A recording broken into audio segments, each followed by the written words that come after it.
કે અહંકારનો પાવર. અહંકાર એ આપણો કટ્ટર શત્રુ છે, જે આપણી પાયમાલી જ કરી નાખે છે.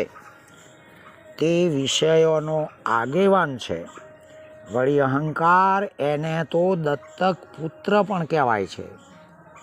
તે જેનો મિત્ર થાય છે અથવા તો કોઈ પણ એનો સંગ કરે છે એને બધું જ વિપરીત ભાષે છે. જેમ દુર્યોધનને જળ ત્યાં સ્થળ અને સ્થળ ત્યાં જળ દેખાતું હતું, એનું મૂળ કારણ એનો અહંકાર હતો. આપણે આત્મબ્રહ્મ ચૈતન્ય હોવા છતાં પણ દેહરૂપ તથા હું ને મારુંનો ઝેરી ઝાડ રોપે છે. જેથી અહંકારનો ત્યાગ કરવો એ જ સમજુ પુરુષનું સદલક્ષણ છે.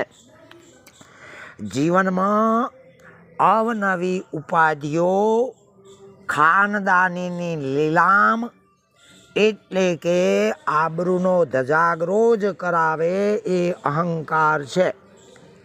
જેમ જળાશયોના કોઠા ઉપરના વૃક્ષો સીધા હોવા છતાં પણ ઉલટા અને ઊંધા જ બતાવે છે, એ અહંકાર જ છે. 100 ભાઈઓનું કુટુંબ, કુળ પરિવાર અને સોનાની લંકાનું જો સત્યાનાશ ગયું હોય તો મૂળમાં અહંકાર જ હતો.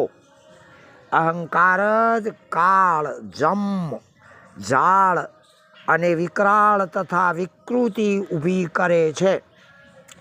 આમ પાંચેય વિષયો તથા દ્વંદ્વપણું માત્રે અહંકારથી જ થાય છે.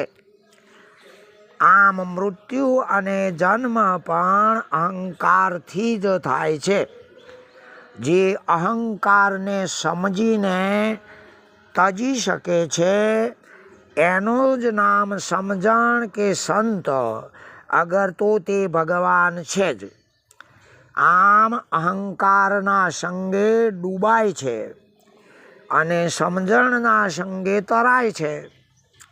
માટે જ સંગ તારે સંગ ડૂબાળે એમ નિરાંત મહારાજ કહે છે.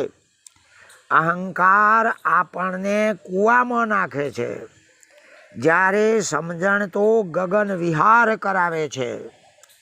આમ અહંકાર ગર્વ કરાવે છે, જ્યારે સમજણ ગૌરવ અપાવે છે. માટે અહમ, અભિમાન અને અહંકાર એ ત્રણેયનું મૂળ અથવા તે ત્રણેય અહંકારના પર્યાય નામો જ છે. જેને મારાથી ઉપરી કોઈ જ ના હોવો જોઈએ અથવા હું જ સર્વોપરી છું, એને જ અહમ કહેવાય છે. જેને મારા જેટલી સુંદરતા અને સુખ કોઈને જ નથી અથવા તો ના હોવા જોઈએ, એ જ અહંકાર છે. અને જેને હું જ બધાને તાબામાં રાખું, બધા જ હું કહું એમ જ કરે, એને હું કોઈનું એ કહેવું ના જ માનું, એને અભિમાન કહેવાય છે. દાખલા તરીકે કંસ અને દુર્યોધન. અહંકાર એક વરગાળ છે. તે ચિત્ત ભ્રમિત કરી દે છે, જે ઠરીને જરા પણ શાંતિ, હાશ કે પછી નિર્મળતા થવા દેતો જ નથી. પરંતુ જેમ સાપ આપણી સામે જુએ તો ઝેર દેખાય છે અને ઉલટો અવળો ફરે તો શિવજીનો પગલો દેખાય છે એના માથા ઉપર, એ જ રીતે અહંકાર આપણને બધે જ ભય પ્રલોભન બતાવે છે. પરંતુ એ જ અહંકાર ગુરુ જ્ઞાન કે પછી સમજણથી ઉલટો થઈ જાય કે ફરી જાય સવડો આપણી સામો, તો સર્વત્ર પરમાત્મા એટલે કે આત્માનુભવ જ થાય છે. આ અહંકાર આપણા ઉપર ચડી બેસે તો તે મન કે મગજમાં જ સ્થાન જમાવીને રહે છે. જેમ પાઘડી માથા ઉપર જ રહે છે એમ અહંકાર એ જ માથું કે શીશ અરગર તો શિર થઈ આપણને જીવ બનાવી દે છે. આમ તે જીવનું માથું એ જ અહંકાર છે. તે કોઈ પણ કાતિલ ઝેર, પાણીદાર હથિયાર, ધારદાર હથિયાર કે પછી કોઈ પણ ઉપચારોથી અહંકાર મરતો જ નથી.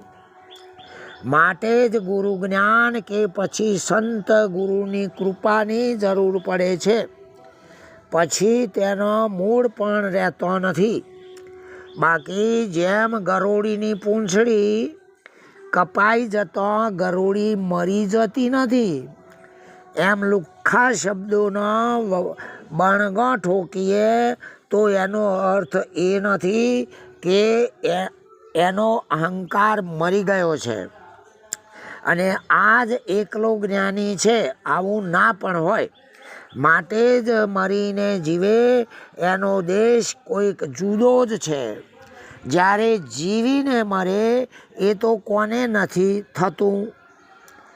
આમ જેનો અહંકાર મર્યો જ નથી એ જ સિંહ સંતાન, જેનો અહંકાર મર્યો છે જેનો અહંકાર મર્યો છે એ જ સિંહ સંતાન છે.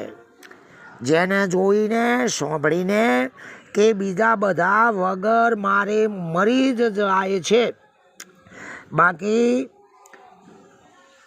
બાકી જીવતા અહંકાર વાળો ભલે લાખો જણ હોય, જીવતો જેનો અહંકાર જીવે છે એવા ભલે લાખો જણા હોય પણ તેમની કોઈ જ શક્તિ નથી.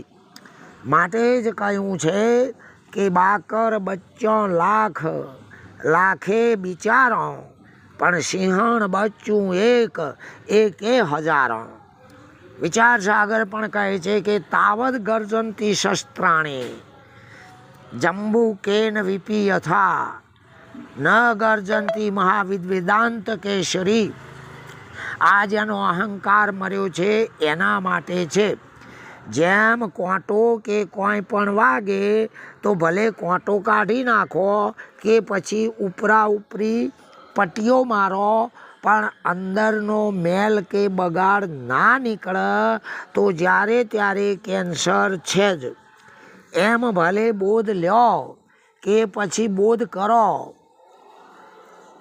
ભલે લાખો ही बोध करता तू ही रहे अष्टवक्रा क्या तो बोध લ્યો અગર તો બોધ કરો, પરંતુ ભીતરનો અહંકાર ના જ જાય તો જ્યારે ત્યારે એ ઉબલક જ્ઞાની રાક્ષસોની યોનિને પ્રાપ્ત થવાનો જ છે અને સાચાઓને હેરાન પરેશાન કરવાનો જ છે. માટે સૌને સૌનો વિચાર કરવાનો છે. બીજાને કેમ છે એ ડખા કે પંચાયતમાં પડવાનું નથી. આપણે કોઈ જ વિષાયતમાં નથી આવા મહાપુરુષ આગળ. છતાં પણ પોતાને જ સર્વથી અલગ થઈ મહાન માનતા હોય તો એ જ આપણો અહંકાર અગર તો અભિમાન છે. આમ એક્સપિરિયન્સ એન્ડ ઈગો એટલે અભિમાન અને અનુભવ બે એક સાથે રહી શકતા નથી. તેને અને આવાને બેને એક હાથે રાખે એને જ્ઞાની ના જ કહેવાય. એવાના વિશ્વાસે ના રહેવાય.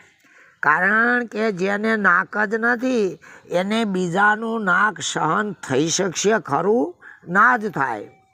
આમ અહંકારીને જ ચંડાળ ચોકડી હોય છે. બાકી નિરહંકારીને તો કોઈ જુદાઈ જ નથી ને. શું ભીંતમાં બોરિંગ અને કુટુંબમાં વીખ? એવાનો વિશ્વાસ તથા ના લેવી શીખ. નહીતર જ્યારે ત્યારે હોબાળા અને લોહીના ઉકાળા છે જ. માટે જેમ લાખો મણની રૂની ગંજીઓ હોય, પરાળના ઢગલા એટલે ડોગરનો ફોતરો, એ પરાળના ઢગલા હોય તેમ છતાં પણ એમાં છુપી રીતે રહી ગયેલી અગ્નિની એક સામાન્ય નાનામાં નાની પણ ચિનગારીને જ્યાં ત્યાં ના સમજવી, એમ સૂક્ષ્મ અહંકારને એનાથી પણ મહાન શત્રુ સમજવો. દાખલા તરીકે એક ડોશીમાં હતા અને એમને એક ઊંટનું નાનું બચ્ચું એટલે કે બોતડું ગમી ગયું. એ ધીરે ધીરે લાવ્યા અને પોતાના છાપરામાં નાનું મકાન હતું એ છાપરામાં રાખ્યું. એનો ઘાસચારો પાણી બધું ત્યાં ને ત્યાં કરે, ખૂબ જ ગમે ડોશીમાં. એ બચ્ચાને મૂકીને જરાય વિખૂટો પડે નહીં. જેમ જેમ સમય થતો ગયો એમ એમ ઊંટ મોટું થતું ગયું. હવે તો ડોશીમાની પથારી પણ ક્યાં કરવી એવો પ્રશ્ન થયો. છતાંય પણ દિવસે દિવસે 2-2.5 વર્ષે 3 વર્ષે આ તો મોટો જોરાવર ઊંટ થઈ ગયો. હવે એ છાપરું એ પણ અગર તો ઝૂંપડું એ પણ નાનું પડવા માંડ્યું. હવે ડોશીમાને એમ થયું કે મેં આ ના પાડ્યું હોય તો સારું, કારણ કે હવે ઊંટ ઉપડે નહીં અને સાપરું પડે તો રચો. એ જ રીતે આપણને સૂક્ષ્મ અહંકાર પણ ભલે સારો લાગે, ભલે થાય કે કોઈ જ જાણતું નથી અમારી વાતો, પરંતુ એ મોટો કે વિરાટ થશે એ દિવસે દેહરૂપ છાપરું તો નહીં પણ સમગ્ર વિશ્વમાં પણ સમાઈ રહી શકવાનો નથી. બહાર બીજાઓને પણ ખબર પડી જવાની છે. આ વિડીયો ઠપકો શિખામણ માટે નથી પણ હકીકત તથા મનોરંજન પૂરતો જ છે. ઓમ તત્સત. પરમાત્મા સદગુરુ મહારાજનો જય.